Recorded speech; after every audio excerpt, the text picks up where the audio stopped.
There is a moment in every person's life when their mind becomes their greatest enemy. When the voice inside their head whispers that they should quit, that they should give up, that the pain is too much and the path forward is impossible to navigate. This is not a moment of weakness, but a moment of truth, a crossroads where ordinary people separate themselves from those who achieve extraordinary things.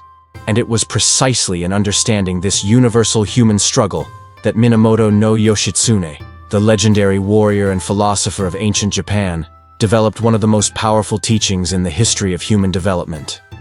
The ability to force your mind to obey even when every fiber of your being wants to surrender. You are about to discover the secret that allowed Yoshitsune to overcome impossible odds, to triumph when defeat seemed certain, and to develop an unbreakable mental discipline that transformed him from a young exile into one of the most celebrated figures in Japanese history. But more importantly, you will learn how to apply this ancient wisdom to conquer your own mental resistance and achieve victories that currently seem impossible in your own life. Before we dive deep into this transformative knowledge, I need you to engage with this content because what I am about to share with you has the power to change everything about how you approach challenges, setbacks, and the voice in your head that tells you to quit.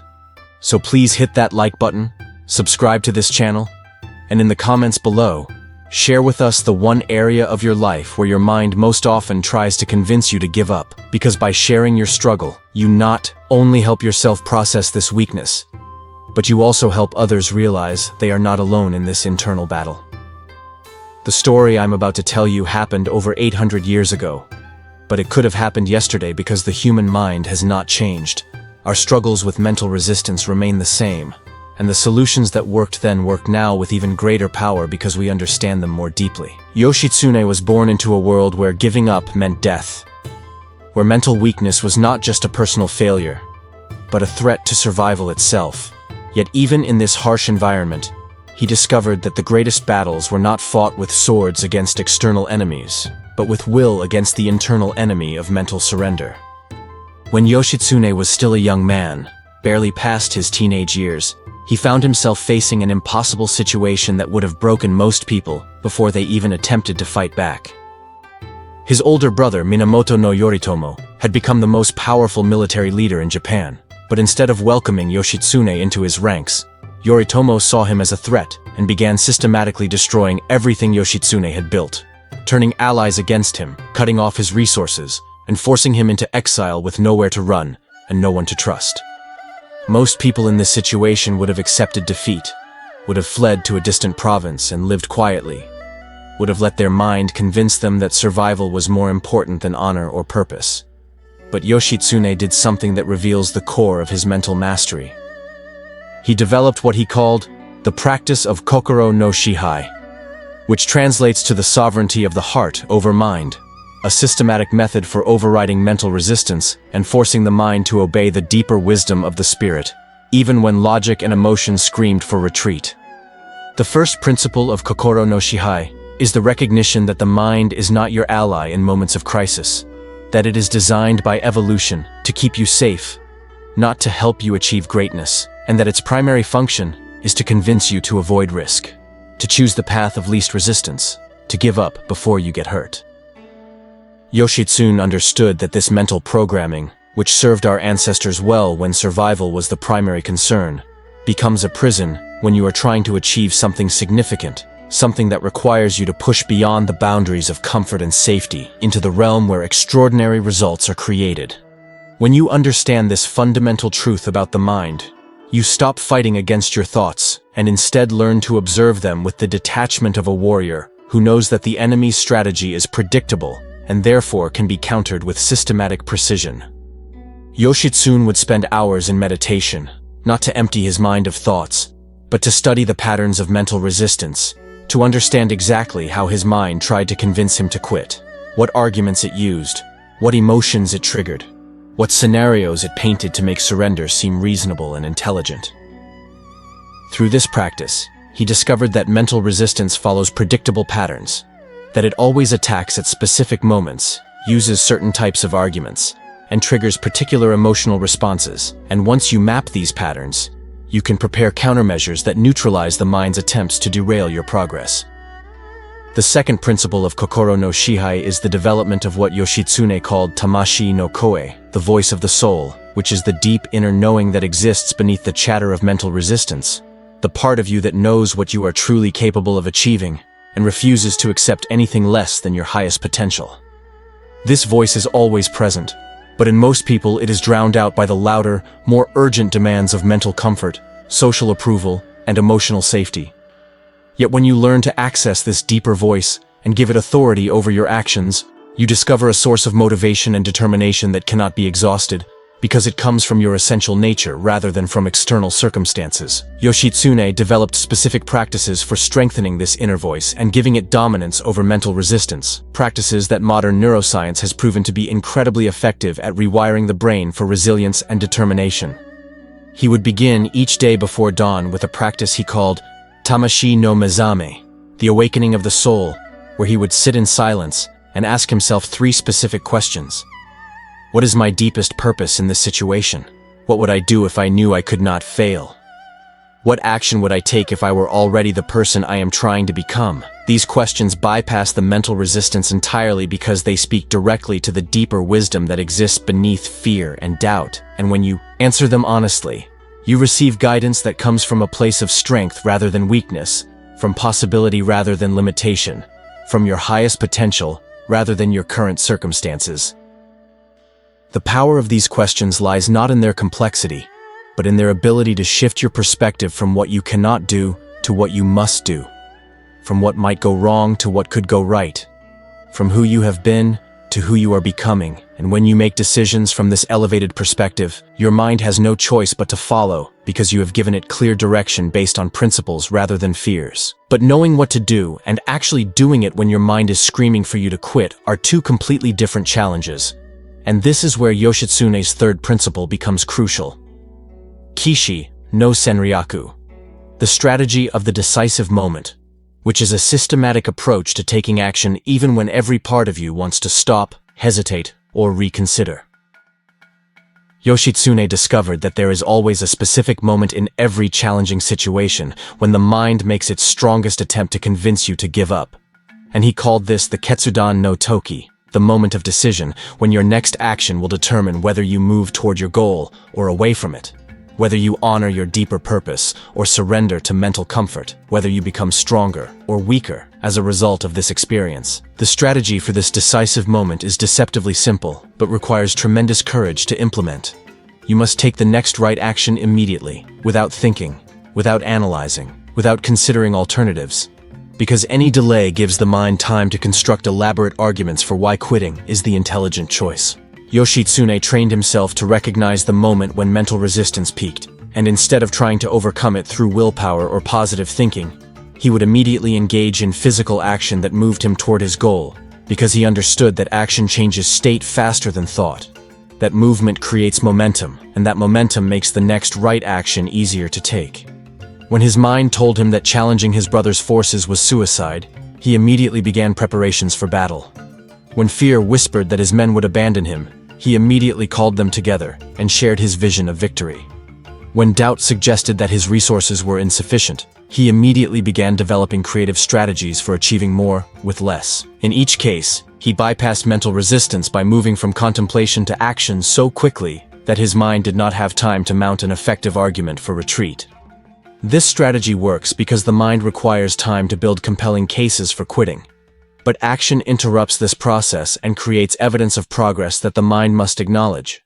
And when you consistently demonstrate through your actions that you are serious about your goals, your mind begins to align with your direction rather than fighting against it. I need to pause here and speak directly to you, because I know that as you listen to these principles, your mind is already beginning to construct arguments for why this approach might not work for you, why your situation is different, why you have tried similar things before without success. And this is exactly the mental resistance that Yoshitsune is teaching you to recognize and override. Your mind is doing its job, which is to protect you from risk and uncertainty.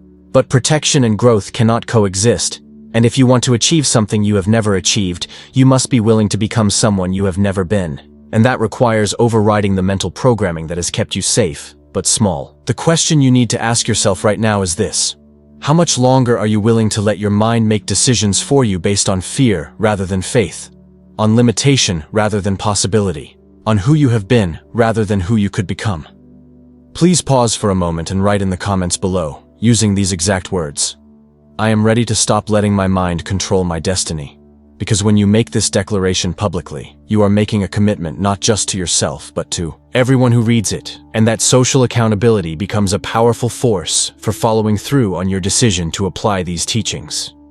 The fourth principle of Kokoro no Shihai addresses the most difficult aspect of mental mastery, maintaining discipline over time, because taking right action in a moment of inspiration is relatively easy, but continuing to take right action day after day, week after week, when progress is slow and obstacles multiply, requires a different level of mental sovereignty. Yoshitsune called this Jizoku no Chikara, the power of persistence, and he developed specific strategies for maintaining momentum even when external circumstances made continuing seem pointless or impossible. The key insight is that mental resistance does not remain constant, but follows predictable cycles, becoming stronger at certain times and weaker at others. And if you understand these cycles, you can time your most important actions for periods when resistance is naturally lower, and prepare for periods when resistance peaks. Yoshitsune noticed that mental resistance was always strongest in the early morning, late evening, and during transitions between activities, times when the mind was not fully engaged, and therefore had energy available for generating doubts and fears. He countered this by scheduling his most challenging tasks during periods of natural mental clarity, typically mid-morning and mid-afternoon. And he used the periods of high resistance for routine activities that required minimal mental energy. More importantly, he prepared specific countermeasures for the predictable arguments his mind would present during high-resistance periods, writing down exactly what thoughts would arise and exactly how he would respond to them, so that when mental resistance peaked, he did not have to think about how to handle it, but could implement pre-planned responses automatically. This preparation is crucial because when you are in the grip of mental resistance, your capacity for clear thinking is compromised, your judgment is clouded by emotion, and your ability to remember why your goals matter is diminished, so you cannot rely on your ability to make good decisions in these moments, but must instead rely on decisions you made when your thinking was clear and your motivation was strong. Yoshitsune would write what he called his Shinin no Tagami, letters to his future self, documents that reminded him of his deeper purpose, his past victories, and his reasons for continuing when everything seemed hopeless. And he would read these letters whenever mental resistance threatened to derail his progress, allowing his clearest thinking to guide his most difficult moments. The practice of writing to your future self is one of the most powerful techniques for overcoming mental resistance, because it allows you to separate the decision-making process from the execution process, making your most important choices when you are thinking clearly rather than when you are struggling with doubt and fear. In your letter to your future self, you explain why your goal matters, what you are willing to sacrifice to achieve it, what arguments your mind will use to convince you to quit, and what evidence from your past proves that you are capable of overcoming this challenge, creating a resource you can return to when your perspective becomes clouded by temporary difficulties. The fifth and final principle of Kokoro no Shihai is perhaps the most profound. Kansha no Kakume, the revolution of gratitude, which transforms your relationship with difficulty from something to be avoided into something to be embraced as the path to mental strength. Yoshitsune discovered that mental resistance loses much of its power when you stop seeing challenges as problems and start seeing them as opportunities to develop the exact qualities you need to achieve your goals. Because every moment of wanting to quit is actually a moment when you can choose to become stronger. Every urge to give up is an invitation to discover depths of determination you did not know you possessed, and every experience of pushing through mental resistance builds your capacity to handle even greater challenges in the future. This shift in perspective is revolutionary because it changes suffering from a meaningless burden into a meaningful investment, from something that depletes you into something that strengthens you, from an obstacle to your goals into the very path that leads to their achievement. When Yoshitsune faced his darkest hour, when his brother's armies had cornered him and defeat seemed certain, instead of cursing his circumstances, he thanked them for providing the exact test he needed to prove his true character, for forcing him to discover resources within himself he had never accessed, for giving him the opportunity to demonstrate that his principles were stronger than his fears. This gratitude was not positive thinking or self-deception, but a strategic choice to extract maximum value from inevitable suffering, to ensure that every difficulty served his growth rather than his destruction, to transform every challenge into evidence of his increasing strength rather than proof of his limitations. When you adopt this perspective, something magical happens. Your mind stops seeing challenges as threats to be avoided and starts seeing them as opportunities to be leveraged. And when your mind is aligned with your growth rather than fighting against it, you discover that you have access to resources and capabilities you never imagined possible. The practical application of these 5 principles requires understanding how they work together as an integrated system rather than isolated techniques, because mental mastery is not achieved through sporadic efforts, but through consistent practice that gradually reshapes your default responses to pressure, uncertainty, and difficulty. In your personal life, this means developing the habit of questioning every impulse to quit, every suggestion that you should settle for less, every argument that you should be realistic about your limitations, because these thoughts are not insights, but obstacles, not wisdom, but weakness, not protection, but prison. When you wake up and feel like staying in bed instead of pursuing your goals, you immediately engage the practice of Tamashi no Koe and ask yourself what your highest self would do in this moment. Then take that action without delay. When you face a setback and feel like giving up on your dreams, you immediately implement Kishi no Senryaku and take the next right step toward your goal, no matter how small, because action creates momentum, and momentum overcomes resistance. When you feel overwhelmed by the magnitude of your challenges, you immediately practice Kansha no Kakume and thank these difficulties for providing exactly the training you need to develop the character required for your ultimate success.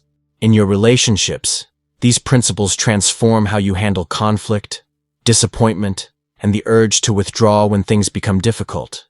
Because instead of letting your mind convince you that problems are proof that the relationship is not worth the effort, you recognize them as opportunities to develop deeper understanding, stronger communication skills, and more authentic intimacy. When disagreements arise and your mind wants to prove you are right rather than find solutions, you engage Kokoro no Shihai and ask what response would serve the relationship rather than your ego. When your partner disappoints you and you feel like pulling away, you practice Tamashi no Koe and ask what your most loving self would do, then choose connection over protection. When relationship challenges trigger old patterns of fear and defensiveness, you implement Jizoku no Chikara and maintain your commitment to growth rather than reverting to comfort. In your professional life, these principles give you the mental strength to pursue ambitious goals, to persist through setbacks, to maintain high standards when others settle for mediocrity, and to build the reputation of someone who delivers results regardless of circumstances. When projects become difficult and your mind suggests that you should lower your standards or reduce your efforts, you immediately apply Kishi no Senryaku and increase your commitment rather than decrease it.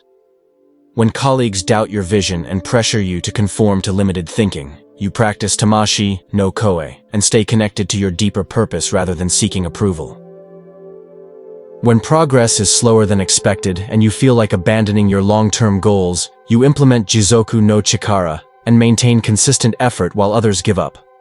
The power of Yoshitsune's teachings lies not in their complexity, but in their simplicity, not in requiring special talents, but in developing ordinary discipline, not in promising easy results, but in providing reliable methods for achieving extraordinary outcomes through consistent application of timeless principles. You now possess the same knowledge that allowed a young man in ancient Japan to overcome impossible odds and achieve legendary status. But knowledge without application is worthless, and application without commitment is temporary. The question that will determine your future is not whether you understand these principles, but whether you will implement them consistently enough to transform them from interesting ideas into automatic habits, from intellectual concepts into lived realities, from something you know into something you are. Your mind will immediately begin generating reasons why you should wait to start applying these teachings, why you should modify them to fit your comfort zone, why you should test them gradually rather than committing fully, and every one of these suggestions is mental resistance in disguise. Your mind's attempt to maintain its control over your decisions and keep you trapped in patterns that feel safe but produce mediocre results. The choice you make in the next 24 hours will reveal whether you are truly ready to force your mind to obey your deeper wisdom, or whether you will continue letting mental comfort determine the boundaries of your life. If you are ready to begin this transformation, I need you to take 3 specific actions right now. While your motivation is strong and your vision is clear, Because action taken immediately has power that action delayed loses forever. First, subscribe to this channel and hit the notification bell so you continue receiving the wisdom and strategies you need to build mental mastery over time. Because transformation is not a single event but a gradual process that requires consistent input of the right information and regular reminders of your commitment to growth. Second, write in the comments below exactly which of Yoshitsune's 5 principles resonates most strongly with your current situation, and describe one specific action you will take in the next 24 hours to begin implementing this principle in your life. Because public commitment. Third, share this video with someone you care about who is struggling with mental resistance in their own life. Because teaching others reinforces your own learning and creates a community of people who support each other's growth rather than enabling each other's limitations. The ancient wisdom of Minamoto no Yoshitsune has waited over 800 years to reach you. And now that it has, the only question remaining is what you will do with this gift of knowledge that has the power to transform every aspect of your life, if you have the courage to apply it consistently and completely.